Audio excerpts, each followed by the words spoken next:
We're live.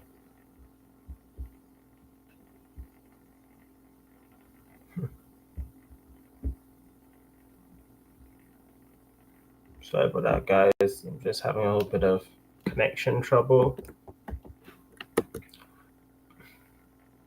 Trying to build up the live a bit.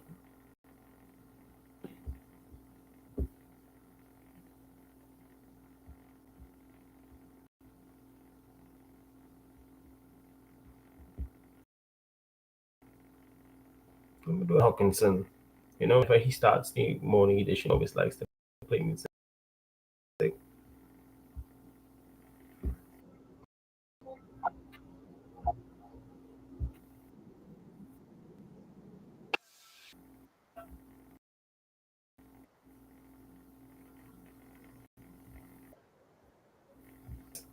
My apologies. This laptop has been giving me some errors within the last week, and it's not my fault because normally I would always just play around. I don't do shit. Excuse my language. But anyways, Cricket Rockstar Anisha, we coming live. My laptop.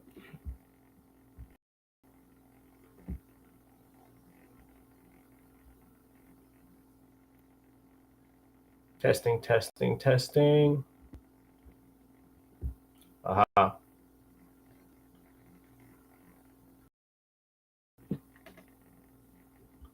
I don't do lives this hour morning.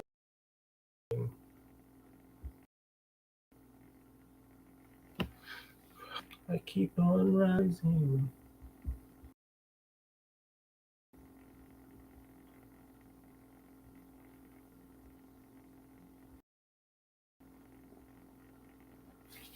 Our nation, this is Tyrell Ordine, aka the cricket rock star Devo speaking. Welcome to my YouTube channel. I hope you all are doing well, good health. This is, I think, in more than a year, I'm doing a live stream on my YouTube channel. And the reason I decided to go live this hour of the night, or should I say early morning, is because I want to discuss two things rather than break it up into two separate videos. So rather than doing it short and sweet, how about I do it live and just break it down for you all? So I want to discuss the ongoing DP World Asia Cup and the first qualifier of the CPL that finished about almost 2 hours ago. But without further ado, I want to start with the Caribbean Premier League. And the reason for that is because the first qualifier involving the Guyana Amazon Warriors and the St. Lucia Kings, believe it or not, went all the way to the wire. And I'll tell you something, ladies and gentlemen. I never expected this game to go so deep after the Kings were 7 for 48, almost halfway through. And that was because Imran Tahir and Godakish Muti was literally destroying the Kings' batting order. In fact, the calamity of errors started at the top of the order when both openers only made single, and then the middle order, along with the rest of them, faltered when they was expected to put their head down and perform, yet still they collapse. And believe it or not, for all the hypocrisy, or should I say, for goddamn sake, their lower order and the tailenders almost saved them from humiliation slash embarrassment. But nevertheless, the Kings has one more shot to get into the final, and we are gonna break all of that down right now. The Amazon Warriors have become the first team to reach the Republic Bank Caribbean Premier League final. It's eight CPL franchise. It's eight Sorry about that, ladies and gentlemen. It's eight final in franchise history, in the history of the CPL, despite having a major scare from the Kings lower order and the tail enders, who, mind you, scored more runs than the top seven. Now, the Amazon Warriors, who was sent into bat by David Wisa and the St. Lucia Kings, were bowled out for 157 in 19.5 overs. And can you imagine this? This was the second time this season the Amazon Warriors capitulated without completing its 20 overs.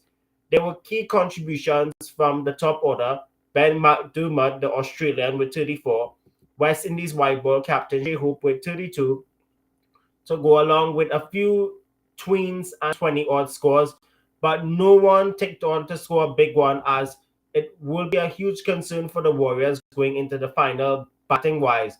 And the real reason why they struggle, especially on this pitch at home, was due to how the pitch was very slow and it was favoring the spinners. And that's the reason why both sides had two or three spinners, respectively. In fact, both the Kings and Amazon Warriors had three spinners. But the difference between the two was Amazon Warriors has a lot of depth in its spin attack. They only went in with two frontline bowlers, or should I say two frontline fast bowlers. And the Kings, mind you, went for a combination of 3-3, which means three fast bowlers and three spinners. Now, on a pitch that was slow and turning and it was wearing out too. Tabraiz Shamsi, the South African veteran, he was the star of the show for the Kings, taking 3 wickets for 33. And there was also wickets all round from Tamil Mills, who flew in from the UK just less than 24 hours before this match. He came in as a replacement for this other guy from South Africa. I forgot his name. But nevertheless, he chipped in with a couple of wickets despite being expensive. David Wisa also had two figures at 2 for 19. Sorry. Azari Joseph, very expensive, 2 for 34. And Rostan Chasey only bowled 2 overs, 1 for 15. I also want to point out that Kyrie Pear, who started the things off for the Kings, was absolutely magnificent at the top in the power play. Although he went wicketless but only conceded 19 runs from his full quota, that is something that would be appreciated on any day. Coming to the Kings batting lineup, in their response in getting the 158 runs to reach the final, they were bowled out for 143 in 19 overs, falling short of the target. Who would have ever thought from being 48 for 7 following the spin bowling carnage caused by captain of the Amazon Warriors, Imran Tahir, and Gudakesh Moti, who finished with 4 wickets, mind you, they would have gotten so close. And this was some hell of a batting effort, or should I say, some hell of a fighting effort from Kyrie Pear, who had an all-round game despite being wicketless for 19 from 4. He top scored with 50 of 28 deliveries. But don't forget the rest of the tail. They fought very hard. Azari Joseph 14. Tamil Mills, surprisingly, the second leading run scorer on the night for the Kings with 30. And Tabraiz Shamsi only 4 not out. All of them chipped in. And for once this season, the top 7 of the Kings batting lineup all failed when they were required to perform.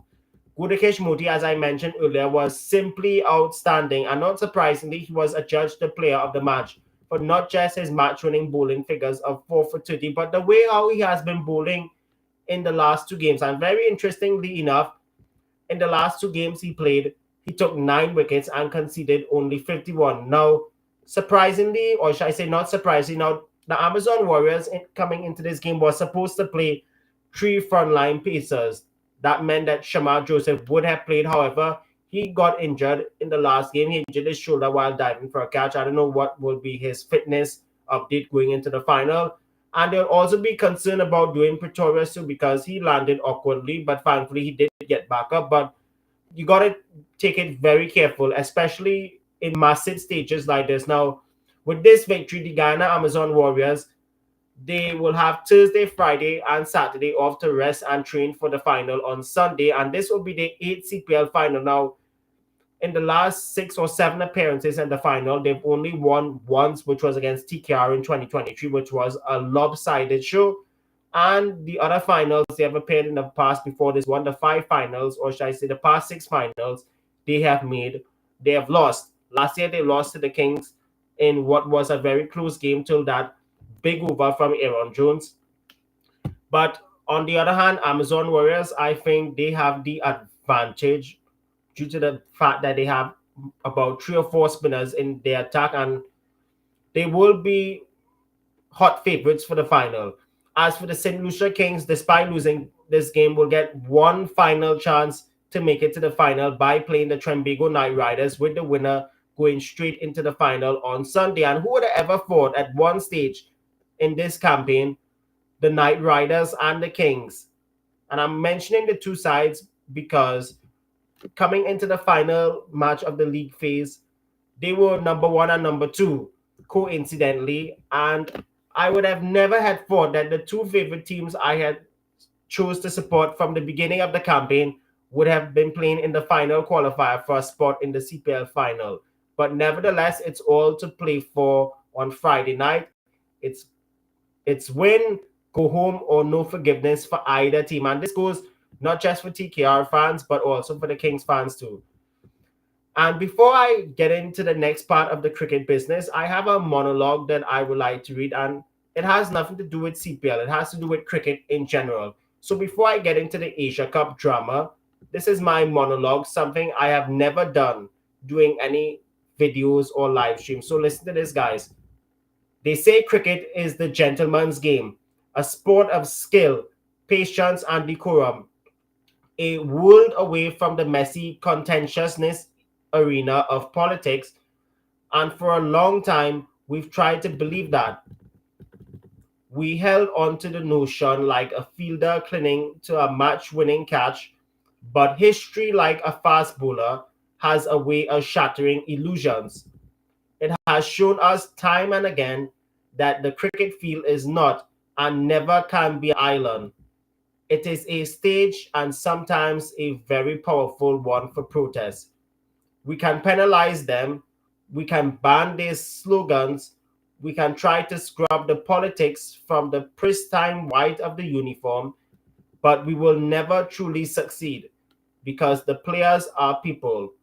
They have hearts, minds, and beliefs, and sometimes they will choose to use their platform not just to hit a six, but to stand for something.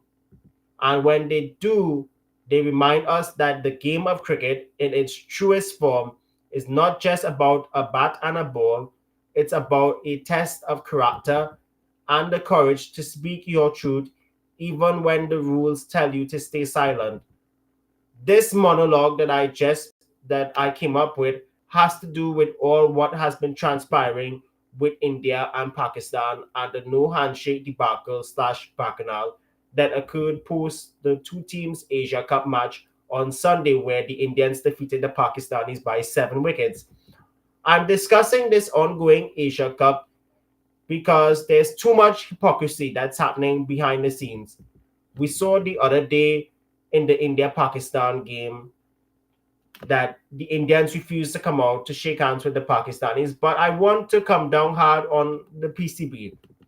In a video that I posted on Sunday night, I called out the Board of Control for Cricket in India and the team for its pettiness in not coming out of the dressing room to shake hands with the Pakistani team. I stand by what I all had to say with regards to that in that video that I posted. Yesterday, Wednesday, the Pakistan cricket team played in a knockout game against the United Arab Emirates. Don't know now, leading up into the match, experts around the world did not know if the Pakistanis were going to be in action due to all the politics that was raveling behind the scenes. It was all done because of the PCB chairman, Moshin Nafiq, who happens to also be a minister in the Pakistani government, alongside being the chairman, or should I say, president of the Asian Cricket Council. The day after India had defeated Pakistan at the Dubai International Cricket Stadium in what was a lopsided match, which the Indians won very easily, the PCB lodged an official complaint with the International Cricket Council, the ICC, against the match referee, former Zimbabwean cricketer Andy Pycroft. They accused them of failing to act on their complaint and of breaching the ICC Code of Conduct. The PCB demanded for Pycroft's removal from the tournament. However, when the ICC rejected PCB's demand to remove the match referee, in response, the Pakistani team cancelled its pre-match press conference alongside its training session leading up to the United Arab Emirates match where they were supposed to face the hosts. And at one point, there were reports from both sets of media, that is in Indian and Pakistani media, they were stating that they would boycott the match entirely and also withdraw from the Asia Cup. However, in a last-minute ditch, the ICC and the match referee Andy Pycroft did apologize to the Pakistan team manager and captain Salman Ali Agar, calling the incident a miscommunication. So my question to the match referee is this: why it didn't state it was a miscommunication all that time between Sunday and Wednesday? Then I'm still confused with regards to the ICC. Why haven't they taken any strict action against the Indian cricket team and Shuya Kumar Yadav? And the reason why I'm pointing this out is because Sky made political statements during a post-match interview with Sanjay Mandrinka following India's comprehensive seven-wicket win against the Pakistanis, which in my view, the broadcast should have broken away from that. But no, they still let him talk. And it has caused praise from the Indian media and backlash everywhere else. Now, in the past, I've seen cricketers being penalized and punished by the same International Cricket Council for making political statements or for political statements on the whole. Back in 2014, former England all-rounder Moeen Ali, in a test series against India, was seen wearing the Free Palestine wristband. And just recently, a few years back, in December of 2023, Australian opener Usman Khawaja, he was barred by the ICC for displaying messages of solidarity with Gaza on his shoes and bat. The messages, by the way, stated, "Freedom is a human right, all lives are equal, and a dove of peace." In all my years of watching cricket, I've seen enough hypocrisy both on and off the field, but certain incidents like this, I do not know what to say. Don't forget, there was a time in 2019, in March of 2019, when the Indian team was playing an ODI against Australia. In one of the games in Ranchi, I believe it was, they were seen wearing soldier caps throughout the entire game in solidarity with the soldiers who lost their lives in Pulwama. Now, Pakistan was mainly responsible for that, though, from what I remember. But I do not recall them being punished for it, except for MS Dhoni, the former captain who was wicketkeeper batter in that game and came in at that number 5 position. He was the only one that was punished. Why? Because he was wearing a soldier type gloves and was told to take it off completely. Then came 2020 during COVID-19. Both the England and the West Indies team got permission from the ICC to take a knee for the Black Lives Matter movement after George Floyd was murdered by police officer Derek Chauvin, who is currently serving a 23-year to life sentence in prison. I'm talking about Derek Chauvin, though, and normally I don't bring US politics into sports, but I've been hearing rumors and murmurs going around in the White House that Donald Trump wants to pardon him. Now, there's already a lot of talk about that, but I do not want to get into it as this show is not about politics, it's about talking cricket. But coming back to the cricket now, it is a shame that Pakistan cricket has been in this political mess, not recently, but in the last few years. But in the old days, yet still the ICC hasn't taken any action to suspend PCB.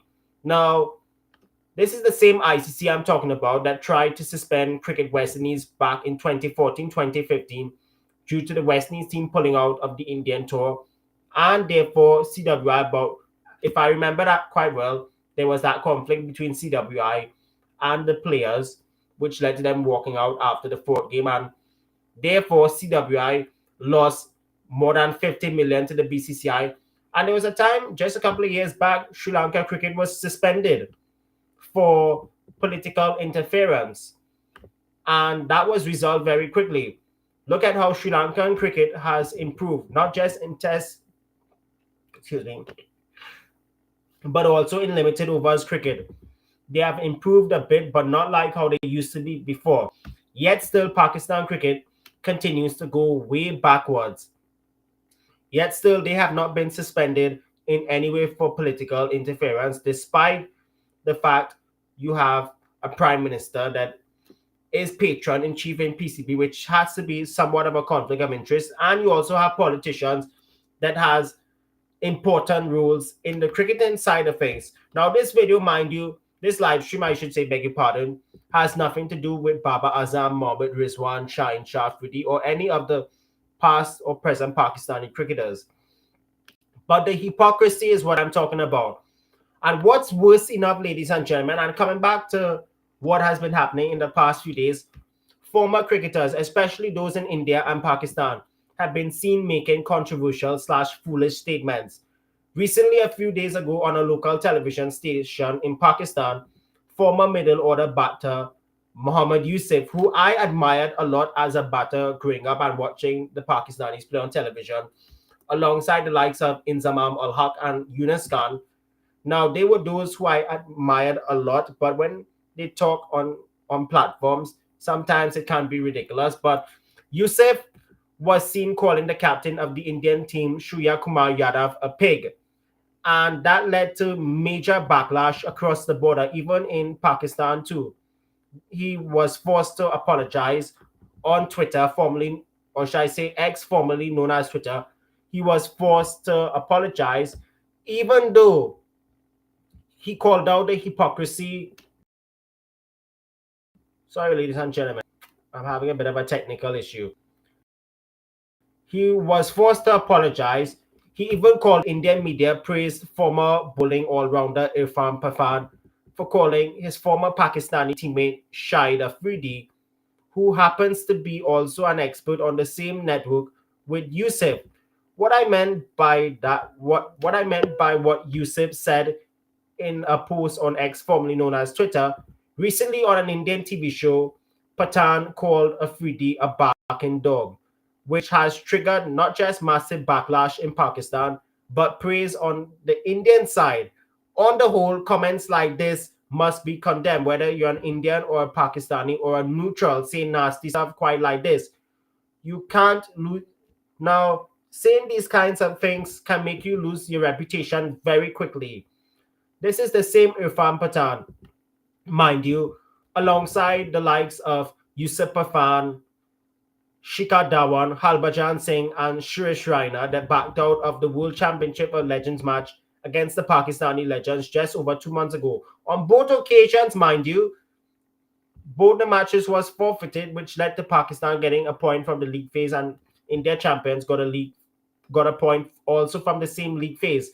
But let me just put this on the public record. Pakistan could have gotten full points rather than just one.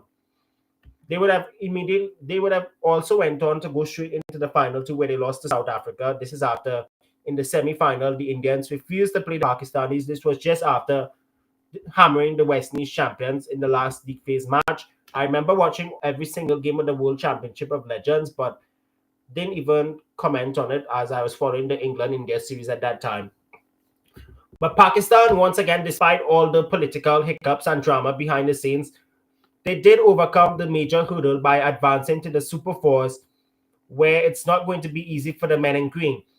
This is after defeating the United Arab Emirates by a comfortable 41 runs in their final group game on, or should I say, yesterday.